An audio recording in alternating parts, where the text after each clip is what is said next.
primeiro programa na TV Sampaio, aqui na afiliada da Guia TV, a gente fica muito feliz. Hoje a gente vai começar com entrevista. O pessoal aqui veio para cá, veio o professor Amaury Barros, que é pró-reitor de graduação lá da UFAL, doutor em matemática. O professor doutor Isnaldo Isaac, né, também está aqui com a gente, que é diretor do Instituto de Matemática da UFAL. E a nossa amiga Natécia, que é professora e doutora também, coordenadora do curso de licenciatura de matemática da UNEAL e doutora em ciências da educação. A Natécia está presente em todos os locais, né, professor? Muito obrigado pela presença de vocês. Vocês vêm falar um pouco sobre as ações da UFAL, as ações de graduação. E vai ter também um simpósio, né, professor? Muito obrigado pela sua presença. GG Sampaio, a toda a comunidade da TV Sampaio, dizer do privilégio de estar aqui com meus ilustres alunos, né? Isnaldo Barbosa, Natécia Lopes, pessoas bastante conectadas com todo esse compromisso social da universidade, com a educação de qualidade, com todas essas ações. Nós estamos saindo de um período difícil, um período pandêmico, e mais do que nunca essa interação com a comunidade, essa aproximação, esses eventos, eu acho que vem em ótima hora para que a gente possa acender essa chama e ver os nossos estudantes, a nossa comunidade, trazendo essa energia positiva e esse carinho para a comunidade. Então esse evento é um evento maravilhoso, liderado pela professora Natécia, com a professora Vera Santos, com a Regina Maria e tantos outros colegas nossos, com apoio integral do professor Isnaldo Barbosa e de muitos outros colegas, que a gente tem grande expectativa de trabalhar temas contemporâneos, como os Objetivos de Desenvolvimento Sustentáveis, que estão na Agenda 2030, e tantas outras questões tão caras para a universidade. Os Objetivos de Desenvolvimento Sustentáveis, eles preconizam várias iniciativas, educação de qualidade, erradicar a pobreza, erradicar a fome, tratar com todo cuidado a questão inclusiva, tá certo, gênero, diversidade. Então todas essas políticas tão importantes para a nossa comunidade, eles estarão presentes nesse evento que começa no dia 18, ele acontece no período de 18 a 20 no auditório da universidade, auditório Nabuco Lopes, lá no prédio da reitoria, no Tabuleiro, e que a gente conta aí com municípios participando integralmente, o município de Murici, Barra de São Miguel e Maceió no primeiro momento, mas aberto a toda a comunidade, um evento que será gravado e que a gente ampliou essas inscrições para toda a comunidade. Então, uma belíssima iniciativa, graças a esse time maravilhoso. É um dos primeiros eventos que está pós-pandemia, presenciais, né, que está sendo realizado pela UFAL. Sim, GG, nós passamos aí 2 anos e meio de isolamento físico, né, uma situação bastante difícil, muitas situações adversas para a gente administrar, estudantes com dificuldades, servidores também, e esse retorno ao convívio, as atividades presenciais na integralidade, elas vêm em ótima hora. Nós já tivemos algumas atividades pontuais na universidade, evento das engenharias, do PAESP, da biologia também, de outros cursos. Então as áreas começam a se movimentar e nós estamos resgatando essa convivência presencial tão importante para a gente, esse calor humano, essa alegria, essa energia dos nossos estudantes, a partir desses eventos que a gente começa a fazer em larga escala. Teremos outros momentos neste restante de ano, Festival de Cinema de Penedo, outro evento de Festival de Cinema de Penedo. Exatamente, então várias outras atividades, mas esse evento com certeza ele chega para coroar essa integração, universidade com a sociedade, ensino, pesquisa, extensão, tudo isso que a gente precisa levar à comunidade. Professor Natécia, como é que vai funcionar o simpósio intermunicipal? É de pesquisa, tecnologia e educação, da educação básica, né? Exato.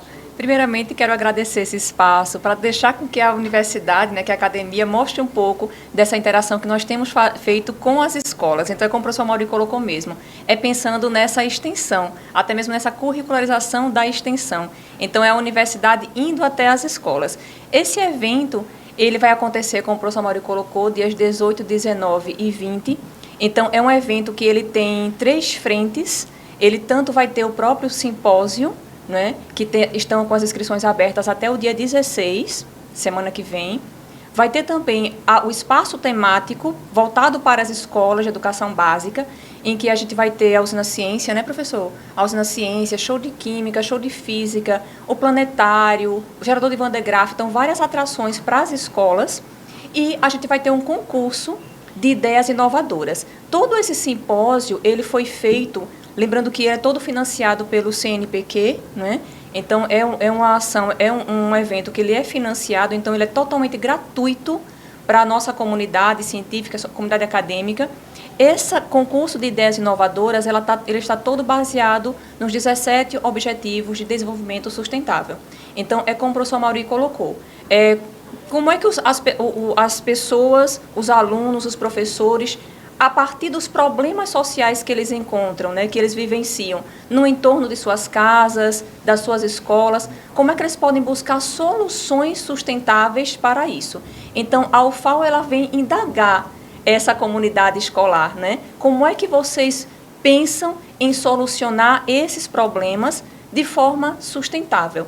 Então, a gente está com esse espaço também aberto para esses 3 municípios, que é Barra de São Miguel, lembrando que esses 3 municípios, eles são a priori, né? Depois a gente vai estar estendendo para outros municípios também, mas a priori é Barra de São Miguel, Maceió e Murici. E aí eles vão ter até amanhã, dia 14, para estar inscrevendo dentro desse concurso de ideias inovadoras, quais são os projetos que eles têm desenvolvido ou que eles pensam em desenvolver para estar buscando soluções sustentáveis para esses problemas sociais. Qual o público-alvo? Assim, eu sou professor da rede pública, eu posso participar de qualquer escola ou só tem que ser desses municípios? Não, para o concurso só desses municípios. Perfeito. Mas o simpósio, em que vai ter certificação, inclusive, de 40 horas para quem participar dos 3 dias, ele está totalmente aberto para qualquer município. Inclusive, nós já temos Branquinha, Quebrangulo, Maribondo, vários outros municípios que estão participando já do simpósio e também do espaço temático. As escolas que quiserem se inscrever, nós vamos estar com inscrições, como eu coloquei, abertas até amanhã, para que as escolas digam qual é o melhor horário, o melhor dia, para que elas estejam lá conosco e para que esses alunos também vivenciem um pouco dessa parte de investigação científica, de pesquisa, que outras escolas vêm desenvolvendo e que a gente também está propondo dentro desses espaços. Professor Reinaldo, quais são os temas que vão ser abordados no simpósio? Bom, os temas são dinâmicos e são diversos, mas a ênfase maior vai ser para a atuação de professores na escola. Então, temos ideias, como a professora Natécia destacou, de fato inovadoras. Então, o objetivo no final desse evento é criar um observatório onde essas ideias vão ser compartilhadas.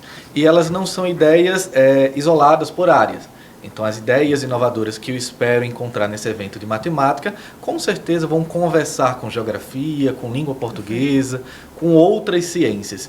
Então, o objetivo é integrar as áreas e aproveitar esse momento, desse primeiro simpósio, para que essas ideias possam ser compartilhadas de forma gratuita, em uma plataforma permanente, onde os professores se sintam motivados a fazer esse tipo de metodologia, em contribuir ativamente com a educação e, como a professora Natécia muito bem destacou, dentro das suas realidades. É interessante a gente destacar, né, as particularidades da cidade de Barra de São Miguel e de Murici. Então, são cidades que têm perfis diferentes, né? Uma de turismo, outra um pouco mais voltada para a agricultura, mas que estão buscando essa inovação.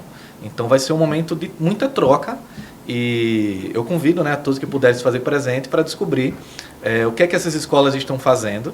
Vale destacar que vamos ter mesas redondas, vamos ter, por exemplo, uma mesa sobre a educação inclusiva. Então, esse simpósio também vai oferecer essas oportunidades de capacitação para os docentes diversos, né? E para aqueles professores em formação, que são os licenciandos. Então, vocês vão identificar as ações que já estão sendo feitas e as ideias para vocês captarem e utilizar em outras escolas. Claro, vai ficar aberto esse repositório. Nesse primeiro momento, a gente vai coletar essas informações e inaugurar, acredito que no último dia do evento, esse repositório, né, esse observatório com esses produtos educacionais, para que oportunamente a gente possa estar alimentando e valorizando aqueles professores que, de fato, pensam um pouco fora da caixinha e conseguem dar esse up à comunidade em qual estão inseridos.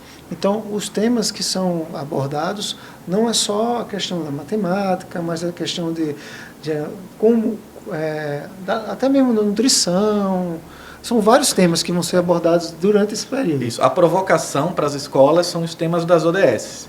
Então, as escolas têm como ponto de partida os itens listados e, claro que eles vão poder integrar mais de um item, né? Todos os itens vão conversar com a educação de qualidade, mas os outros itens, eles podem, uma determinada ação, pode contribuir com diferentes itens, como o professor Mauri destacou, né, da Agenda 2030. Agenda 2030. Eu queria que a Natácia explicasse um pouquinho o que é a Agenda 2030, para as pessoas saberem, se situarem um pouco. É importante a gente historicizar um pouquinho com relação à Agenda 2030, né, 2030, que ela parte dos Objetivos de Desenvolvimento do Milênio, né, que já inicia na Rio 92, e que muitas vezes as pessoas relacionam sustentabilidade à questão ambiental apenas, porque a Rio 92 teve essa preocupação muito grande com a educação ambiental. Mas é importante dizer que não é somente dentro desse pilar que as ODS estão fixadas. As ODS elas estão fixadas tanto na questão ambiental quanto social e econômica. Então, na Rio 92 já se cogitou, né, junto com os países signatários da ONU, que o Brasil é um deles, né, fazer essas frentes para pensar no mundo melhor para a sociedade, principalmente o maior objetivo é erradicar a pobreza no mundo.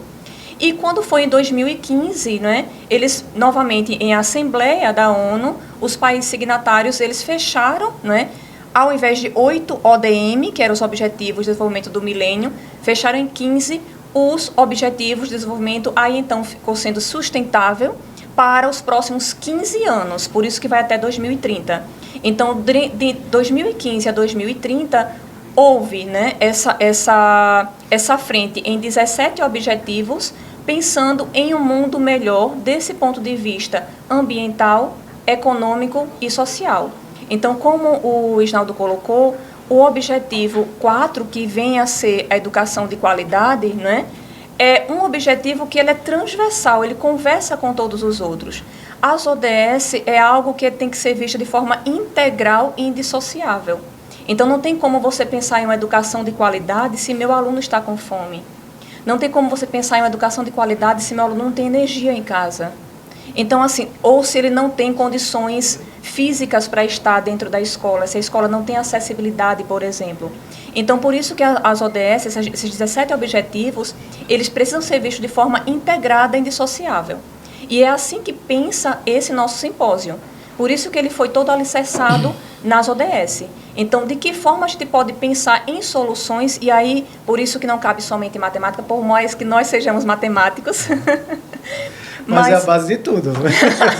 Muito obrigada. Mas, assim, a nossa equipe é uma equipe multidisciplinar, né, professor? Formada Sim. por 14 professores de várias áreas. Então, assim, a gente está aqui, coincidentemente, sendo da matemática, né, representando o núcleo da matemática, mas nós temos professores da biologia, professores da química, da física, né, professores da área de humanas, de pedagogia, etc. Inclusive, nossa coordenadora também, né, que é a coordenadora Vera Pontes, ela que pensou nesse projeto, ela, na verdade, que arquitetou todo esse projeto, que é a professora Vera Pontes, da Prograde também. E assim, esse simpósio está todo pensado dentro dessas perspectivas, de não pensar compartimentalizado as disciplinas, né, de modo compartimentalizado. Então, a matemática ela vai conversar com a biologia, vai conversar com a geografia, vai conversar com a história, e nenhuma solução que esses alunos vão encontrar para esses problemas sociais são apenas voltados para um conteúdo específico. Eu gostaria de complementar, GG e colegas, reforçar um pouco mais isso que o professor Isnaldo e Natécia já colocaram. Existe um movimento mundial, tá certo? Onde a gente precisa fugir desse currículo estanque, dessas caixinhas, e focar os nossos currículos em competências e habilidades. Eu cito, por exemplo, o exemplo de Singapura. Singapura ostentava os piores indicadores da educação básica e fizeram essa revolução. Hoje em dia é primeiro colocado no PISA, Programa Internacional de Qualidade dos Estudantes, tá?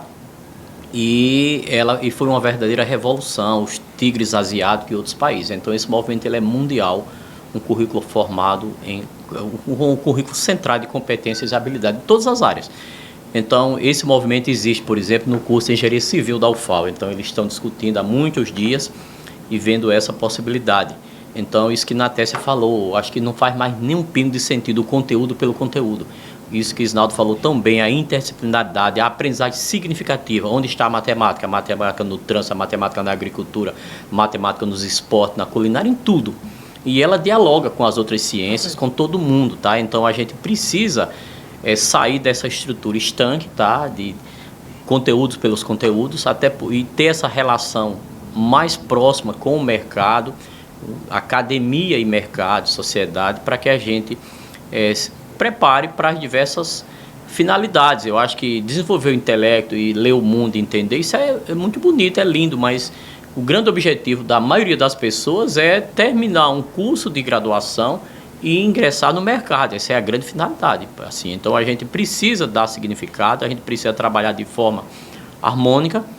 Eu acho que integrar diversas áreas, o professor Isnaldo lida muito bem com essa temática, com o pessoal das ciências agrárias e de outras áreas, educação física. Então tem projetos valiosos e é possível você fazer ciência desde cedo. A gente às vezes fica pensando que cientista é só Einstein e outras pessoas. Não, os meninos enxergam ciência, né, em tudo, no fazer, no dia a dia, nas diversos experimentos. Então esse evento ele busca aproximar a comunidade dos nossos cientistas, digamos assim, dos laboratórios, dos temas atuais, de todos esses temas que a gente está trabalhando no dia a dia. Então é um evento diferenciado, onde os grandes protagonistas são os estudantes e os nossos professores do ensino básico. Então a gente aposta muito e essas ideias, elas são inspiradoras, tá certo? Inclusive para reformular os currículos, tá certo? Professor, então assim, a ideia maior de vocês, até pelo simpósio, é dar foco e dar resultado. Perfeito. Às vezes, como o senhor falou, ler a parte... sonhos, todo mundo sonha, mas a gente tem que ter resultado, como o professor falou em Singapura. Eles focaram. Isso. Né, e tiveram um resultado efetivo.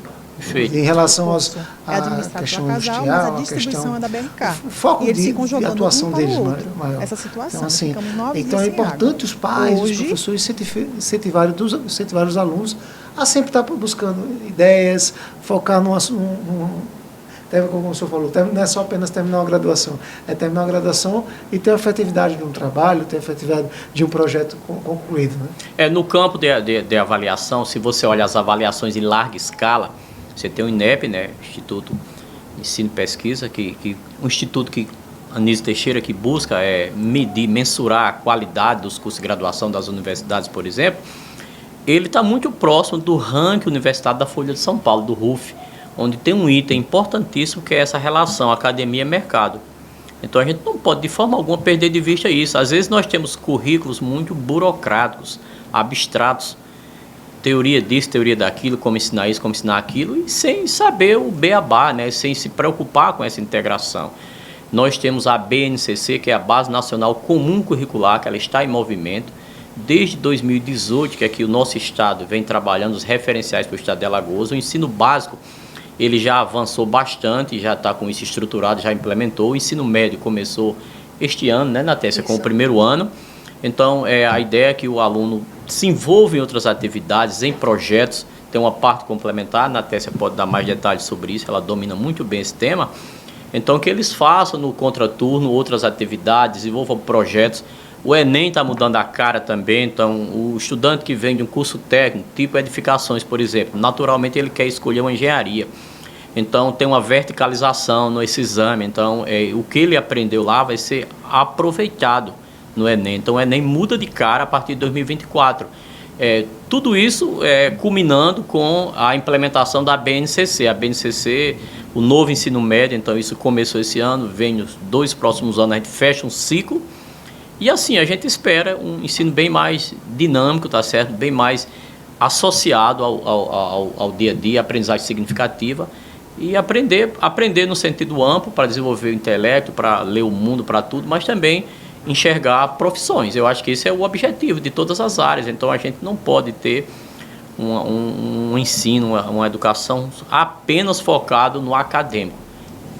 a gente precisa muito enxergar o mercado. Você vê, GG, tem alunos, às vezes, CDF, alunos brilhantes, passa com nota máxima em tudo, e ele sai de academia e ele fica desempregado. Isso é grave. Então, a cultura empreendedora, empreendedorismo no bom sentido, empreendedorismo contemporâneo, economia criativa, tá certo? Então, a gente precisa enxergar essas possibilidades, as empresas júnior, Inactus, as ligas, todos esses movimentos organizados, eles são fantásticos e um diferencial na formação dos alunos. Na própria UFAL tem muitas incubadoras que são sucessos. Sim, as startups, né? Então, tudo isso, então a gente precisa, eu acho que dar essa guinada, eu acho que a gente precisa investir muito, principalmente a gente, eu acho que é mudança de paradigma. Nós, como educadores, como professores, precisamos nos preparar para essa nova realidade. Para isso, a gente tem um programa de formação continuada maravilhoso, chamado Proford, é uma referência nacional esse programa nosso, foi criado lá em 2014, liderado inclusive por Vera Pontes, que é a líder desse projeto junto com o Nates e outras pessoas. O professor Isnaldo é um dos incentivadores e formadores também desse programa, com todo esse time que está trabalhando no Simpet. Então, isso é um diferencial, porque as metodologias ativas, o uso de tecnologias no ensino, a cultura empreendedora, todas essas temáticas contemporâneas, elas têm espaço no currículo, precisam ter espaço no currículo, inclusive nas licenciaturas. Verdade, a gente fica vendo nas discussões normais na sociedade, porque não investe em escola técnica, ou só investe em universidade. Esse papel que vocês estão fazendo é integrar a educação para que tenha um resultado, para saber quais são os problemas. É importante de saber a pesquisa, saber onde você vai atuar. Né? Saber o que você vai aproveitar a matemática, com a agronomia, que aproveitar a engenharia, até com outras áreas também. Então, assim, isso é importante, a gente começar a saber disso. A comunidade precisa muito identificar. E tanto os professores da rede pública, como os pais, como os próprios gestores, precisam focar e dar esse subsídio de informações para que as coisas aconteçam. É verdade. Só para exemplificar, nós criamos recentemente 3 cursos novos lá no campo do Sertão, em Delmiro Gouveia, que envolve 6 municípios ali próximos, no raio de 50 quilômetros. No curso de letras português, nós criamos uma disciplina, noções de matemática básica e estatística, e desenvolvemos um projeto por lá, onde está a matemática. Você pega, às vezes, uma reportagem, né? A vazão da represa de Xingó teve uma redução de 3.000 metros cúbicos por segundo no último dia, 20 de março, por exemplo. O que significa isso? Choveu tantos milímetros em Arapiraca, no dia tal, você tem lá no curso de agronomia. Então, você pega uma receita médica, né? Um exame médico, o resultado do exame. E você tem as diversas unidades. Então, a matemática para o dia a dia, para viver. A cultura empreendedora, a língua portuguesa fundamental em todos os cursos. Então, ler bem, escrever bem. Tudo isso, então, essas temáticas, elas têm espaço no novo currículo, em todas as áreas, principalmente nas licenciaturas. Tudo isso sintonizado com as tecnologias de ensino, tá certo? A gente não pode abrir mão disso. E, enfim, eu acho que temos muito a fazer, porque assim, tem uma informação, eu li uma matéria essa semana do INEP, nós corremos o risco de ter um apagão de professores para o ensino básico em 2040, daqui a 18 anos, Naldo. As pesquisas apontam que nós teremos um déficit de 235 mil professores em 2040. Por vários fatores, tá certo? Desvalorização, infraestrutura, o envelhecimento do quadro, salários baixos, uma série de coisas. Então, essas ações são muito bem-vindas, tá certo? Despertar vocações, dizer da importância de ser professor, todas as outras profissões dependem da gente. Nós somos educadores aqui, matemática, mas você tem todas as áreas, nosso reitor é químico, a turma toda, então tem espaço para todo mundo, é procurar fazer bem feito o que você abraçou, né, Isnaldo? Se qualificar, se atualizar a cada dia, então não faz mais sentido profissional de qualquer área que não se atualiza. Então, essa expressão, eu estou formado, ela tem que ser, inclusive, revista, porque a formação é contínua, tá certo? Você tem que se atualizar em todas as áreas. Então, esse simpósio, essa efervescência, essa energia, essa movimentação dos estudantes e da comunidade, ele vem em boa hora para mostrar à universidade essa integração e o apego à ciência, a importância da gente. Por que começa com a educação básica? Vocês começaram o simpósio direcionou a educação básica. Por que começou? Na verdade, ele é um simpósio que, como eu coloquei, ele é muito integrativo, né? A gente vai ter, por exemplo, no próprio simpósio, 10 mesas, são várias palestras. Essas mesas, elas vão abordar não só a formação continuada, que aí você pensa na questão da educação básica, né, do professor que já está em sala de aula, mas também vai abordar a formação inicial. Então, a gente também vai ter esse olhar com relação à graduação, né? Até porque a própria BNCC, né, professor, ela pede isso, né? A BNCC, eu sou uma entusiasta da BNCC, eu acho que a BNCC, ela veio para, de fato, modificar esse ensino que nós tínhamos na educação básica, para que o professor e o estudante, ele possa ver aquele objeto de conhecimento dele na prática, para que é que ele serve, onde é que ele pode utilizar. Então, assim, essa veia empreendedora também dos nossos estudantes, ela também cabe na BNCC. Então, assim, os nossas próprias palestras, né, nossas mesas também vão ter esse olhar para a graduação, para a formação inicial. Então, a gente vai trabalhar com a parte de humanização, com a parte de tecnologia, de saúde, mulheres nas ciências, né, que também os TCTs, os temas contemporâneos transversais, também trabalha com essa questão dos direitos humanos, né, multiculturalismo. Então, assim, o nosso simpósio, ele abrange não só a formação continuada, mas também a formação inicial. E aí, despertar nos nossos alunos, como nós estamos no mês da ciência e tecnologia, cabe ressaltar que nós vamos estar semana que vem, né, na 19ª Semana Nacional da Ciência e Tecnologia, e esse simpósio, ele faz parte da programação dessa 19ª semana. Então, cabe a nós, dentro desse simpósio, também despertar esse olhar dos estudantes para as tecnologias, para o ensino voltado mesmo, para essa busca, né, de soluções para os problemas cotidianos deles. Professor, após a pandemia, abriu o leque em relação à tecnologia, as pessoas têm mais acesso às informações para a universidade? Isso, tem um boom, né, de novas metodologias, algumas que funcionaram muito bem, outras que não tiveram o sucesso esperado, mas o certo é que a educação mudou. Então, a forma de ensinar, a forma de aprender, ela mudou, ela inovou, e os professores que não aceitarem essa mudança, em certo momento, vão ficar para trás. Então, a educação hoje tem sido está muito dinâmica. A provocação da nova BNCC e do novo ensino médio é antes da pandemia. Então, a pandemia acelerou esse processo. Então, metodologias foram implantadas por uma necessidade do momento, situações foram criadas onde os alunos precisaram superar. Então, a utilização de grupos de WhatsApp, que antigamente era discutido se deveria ou não ser aceito em sala de aula, hoje simplesmente virou uma realidade. Uma ferramenta importante. Então, o professor hoje não pode abrir mão de participar de grupos e interagir com os alunos. E o pensamento, né, que nós devemos ter é como administrar isso e como fazer com que essa educação seja, nas palavras do professor Maurino, significativa. Então, a gente não deve perder esse foco. Voltando um pouco para a fala da professora Ana Tessia, o tema desse ano, da Semana Nacional de Tecnologia, é Bicentenário da Independência. Então, estamos num momento de reflexão quanto a essa independência.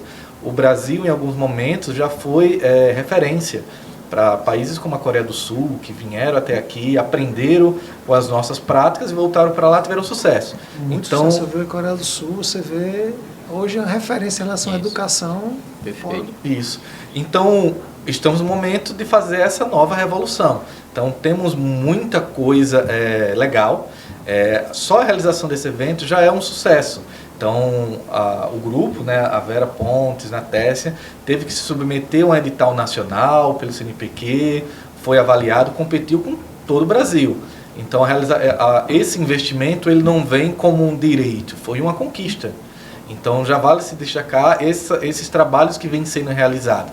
Então, o ensino médio e o fundamental, ele vem com esse viés, né, que o professor Mauri destaca, de dar significado às coisas. Então, algumas ações elas precisaram ser implantadas. Então, nesse momento, estamos com um incentivo à permanência na sala de aula, para o aluno não evadir. Só que a gente tem que ter algo a mais do que isso. Não é um valor que deve permanecer o aluno. É uma profissão, é um significado, é uma busca, é uma conquista para aquele aluno que está na zona rural, o que ele vai devolver para aquela comunidade. Ele não pode vir até a escola, colher, reter um conhecimento e voltar para lá e algo tem que mudar. Então, tem que ser transformado. Então, estou muito contente com a realização do evento, porque poderíamos estar aqui reclamando da pandemia, quanto aos conteúdos que não foram dados, quanto às possibilidades que foram perdidas, quanto ao atraso. Mas esse evento vai destacar ações que foram realizadas e que podem ser continuadas mesmo nesse período pós-pandêmico. Então, eu convido mais uma vez todo mundo a assistir, né? Eu tenho alguns spoilers que eu não vou dar aqui. Como o professor Mauri destacou, o evento vai ser gravado. Então, depois vai poder ver no YouTube. Isso, depois vão poder ver as ações, as apresentações.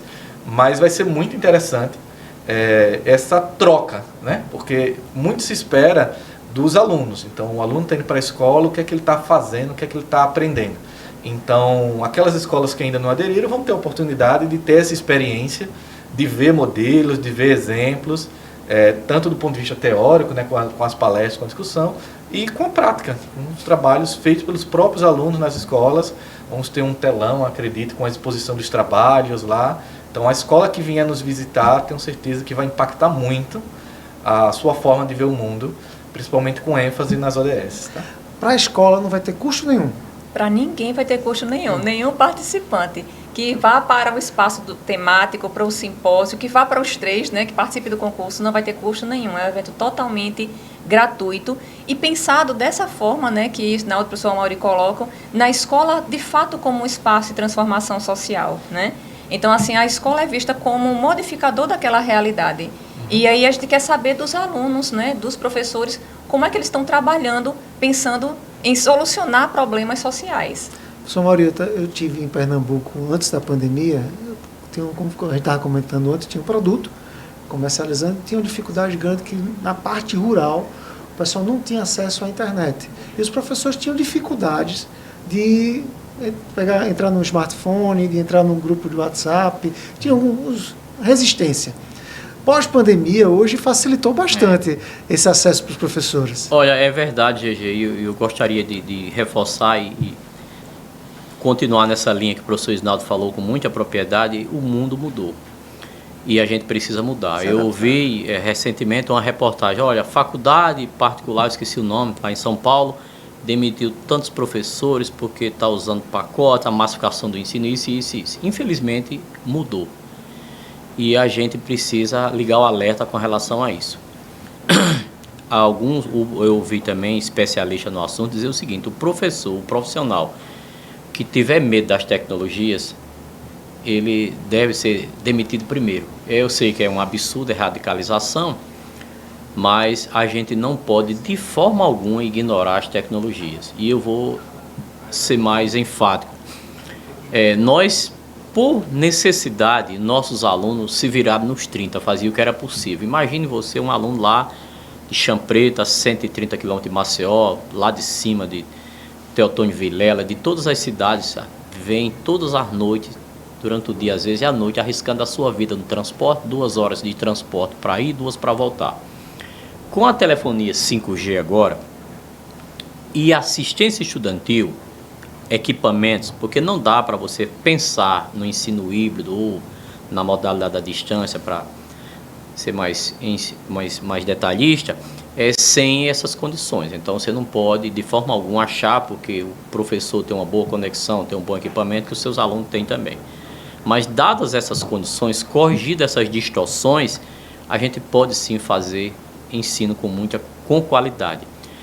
O ensino meramente, exclusivamente presencial, ele não é selo de qualidade, não é mais, tá certo? Então as tecnologias são aliadas fortíssimas e a gente tem que ver. Então nós professores, se a gente insistir às vezes em aulas enfadonhas e burocráticas, a gente vai ficar sozinho, porque um aluno que vem dessa localidade arriscando a sua vida para cá, para assistir uma aula, se ela não for uma aula interessante, ele vai dizer: eu poderia ficar lá na minha cidade, ter essa aula gravada e fazer isso aqui. Então a gente precisa enxergar essa realidade. Nem 8, nem 80, a gente precisa ter muito cuidado. Não estou dizendo de forma alguma que a gente deve ingressar integralmente, mas elas são muito importantes. Eu vejo isso em medicina. Medicina defende. A medicina, por exemplo, não tem autorização por lei para trabalhar um percentual da carga horária na modalidade da distância, mas eles têm núcleos de pesquisas. As simulações na área de saúde, elas são decisivas, então você precisa enxergar o volume, o fluxo de sangue num determinado vaso, aqui e acolá, para uma cirurgia. fazer simulações das mais variadas para no momento real você não errar. Então você tem hoje em dia os diversos kits de dados, você tem equipamento do mais variado para você trabalhar na área de saúde como um todo, em todas as áreas. Eles são aliados. Não, de forma alguma a gente pode dispensar o formato físico, o formato tradicional, tá certo? De forma alguma, mas que são complementares. Até você vê na química, na física, por exemplo, aqueles reagentes, uma coisa e outra, né? Evitar desperdício. Então você pode primeiro ter esse momento de simulação, né, Isnaldo? E depois você partir para o momento real. Isso tem na matemática também, você usa com todo cuidado isso também, mas a gente precisa se preparar para essa nova realidade, porque é o mundo, né? Essa é uma tendência chamada mundial, e se a gente não se atualizar e não enxergar isso, a gente vai ficar para trás. E os alunos, quem diga assim, os nossos alunos, eles estão lá no século XXI, o nosso currículo é do século XVIII e nossa formação do século XX. Então a gente precisa ter muito cuidado com isso, e para a gente não ficar para trás. Então é uma nova realidade que a gente precisa acompanhar. Eu mesmo tive resistência. Fui fazer uma especialização aqui na pandemia, à distância. No início eu sentia falta de uma questão presencial, mas eu vi que quando você quer, né, quando você se dedica, quando você encontra o assunto, a matéria que você se identifica, fica mais fácil. Dali eu li 2 livros, li 3 livros, fiz rápido as coisas, mas a questão da presencial é importante. Então, o simpósio vindo para cá vai trazer também informações para como atuar nas escolas, né? Ainda só para completar, enriquecer o que você está falando, GG, a maior dificuldade às vezes está na gente, né? Eu, professor de cálculo 1, então fui me esforçava, aí tirava umas fotos, mandava pelo grupo WhatsApp, aí projetava pelo Google Meet, e os meus meninos, eles, com a mesa tablet, né, Isnaldo?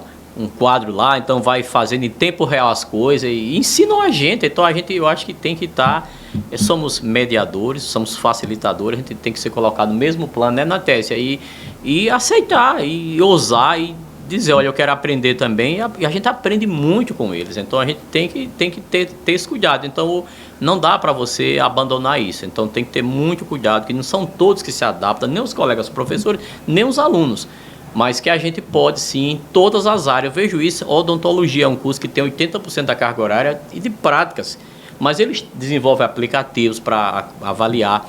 Você tem disciplinas de cunho teórico, metodologia científica, elaboração de TCC, ética no ensino médico, no caso de medicina, uma série de componentes que podem naturalmente ser trabalhados nessa perspectiva, tá certo? Então, acho que as tecnologias significa assim, as tecnologias são uma grande aliada nossa, tá certo? Nesse processo, e a gente é a linguagem dos nossos estudantes também, então a gente precisa se preparar para essa nova realidade, para essa realidade. Então o simpósio é importante para isso, já começar a escutar os alunos e os estudantes que ações não só de sustentabilidade, mas também na educação, professor.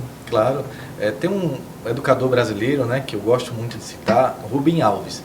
Ele, em uma entrevista, já há um tempo, acho que 2008, 2012, ele falava que estava para propor um novo tipo de professor. E o vídeo é muito provocativo. Ele é um professor que não ensina nada. Tem que ser um professor de espanto. Como o professor Mauri falou, o aluno tem que querer ir para a aula. Ele tem que saber, olha, eu vou aprender essa técnica de matemática. Para que eu vou aprender? Como eu vou aprender? Então ele cita um exemplo nesse vídeo que é muito interessante. Ele fala da empregada que chegou com a sua filha. A empregada passa, dá bom dia e continua. A criança dá bom dia e fica parada, porque ele estava fazendo uma gaveta, um armário. E aí ele estava com a trena. A menina fica olhando e ele pergunta, você está olhando? Ela diz, o que é isso? Ele disse, é uma trena. Aí a menina pergunta de novo, né? Para que serve a trena? Aí ele responde, a trena serve para medir. E a menina insiste, como é que a trena mede?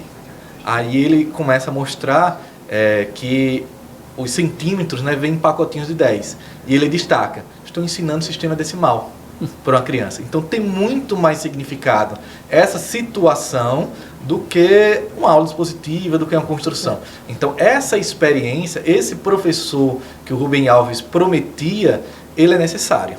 Então, como o professor Mauri destacou, o aluno vem do interior, eu reforço que é importante ele vir, mas ele tem que receber algo. Ele tem que chegar na UFAL, nas universidades, na UNEAL, no Instituto Federal, que também tem oferecido curso superior, e ele tem que sair espantado, ele tem que voltar para a sua realidade com uma ideia... entusiasmado para poder procurar as informações. Isso, perfeito, Então, perfeito. a universidade é um celeiro, né, de ideias, tem professores, pesquisadores de diferentes áreas, todos lá juntos. Só que o aluno ele tem que voltar para a sua realidade com esse entusiasmo que estamos provocando aqui. E ainda completando, tem tempo? Não tem, mas não tem. Só, assim, a inteligência artificial é uma grande aliada. Então, eu vejo colegas mesmo do Instituto de Computação, da Matemática, todo canto. Então, uma série de conhecimentos clássicos, porque o grande desafio nosso como professor é transformar a informação em conhecimento. Perfeito. As informações estão nos diversos locais, você tem que ter todo o cuidado, aí vem a experiência dos professores, para indicar os sites, os locais, né, na testa, onde essas informações confiáveis, porque fake news está espalhado. E a gente aproveitar esses momentos presenciais para aprofundar, para promover a discussão. Então, aí você tem as metodologias ativas, sala de aula invertida, que o nome já diz tudo, você inverte o processo. Porque ninguém aprende só porque assiste aula. Assistir aula é uma etapa importantíssima. Você aprende a se estudar. Então, a motivação, a autonomia, a proatividade nos estudos, ela é fundamental, a disciplina. Então, você tem que... O grande papel... Aí, parafraseando o nosso grande mestre Chico Potiguar, né, Isnaldo, na tese, o grande papel dos professores, do professor, é motivar os alunos para estudar. Mas a gente ensinar o aluno a aprender, tá certo? É uma nova... Então, aí tem a nova perspectiva de avaliação. Avaliar não é medir, é um processo contínuo, né, na tese. Então, acho que é importante a gente se preparar para isso e acompanhar as tendências. Professor Mauri, muito obrigado. Professor Isnaldo também, muito obrigado pela presença de vocês. Professor Natécia, muito obrigado. A inscrição vai até amanhã. Até amanhã para os 3 municípios que vão concorrer ao concurso de ideias inovadoras. Mas até o dia 16, para quem quer participar como ouvinte do nosso simpósio, né, intermunicipal de pesquisas e tecnologias, só lembrando o site do nosso evento, né, que é eventos.fal.br/Simpet, SINPET-2022. Então, lá tem todas as informações de inscrição, a programação toda. Lembrando do observatório, porque isso aqui é apenas um start, a gente vai dar continuidade a esse evento através do nosso observatório, para todos os municípios, todo o país, poder também ver o que é que aqui está sendo resolvido, né? Quais são os problemas sociais e como é que eles estão resolvendo esses problemas a partir desses conhecimentos que eles adquirem na escola. Gente, muito obrigado pela presença de vocês. Quando tiver vindo de novo para cá para falar sobre educação, falar sobre inovação, falar sobre melhorias, estamos à disposição. Ok, então em nome do nosso reitor, José Altonholo, da nossa vice-reitora, professora Helena Barbosa, a gente agradece esse espaço de inclusão, esse espaço democrático, tá certo? Tão importante para a nossa universidade, para a comunidade como um todo. Obrigado. Pessoal, vamos para um break comercial, daqui a pouco a gente volta.